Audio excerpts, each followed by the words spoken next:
Hi, today I have Xiaomi 11 Lite and I want to show you how I'd remove magnification to this device. Open Settings application. In it, scroll and look for our general additional settings and their accessibility. Now we tap on our vision and there we have our magnification, which is off.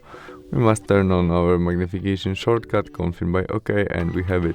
To zoom our screen, we tap on it and tap on screen. We can easily change position of that using two fingers and swipe with it on screen. You can also zoom on or zoom out, or we can go up and down when we use one finger. To turn off, press again on your shortcut. And that's all. Thanks for watching. Bye.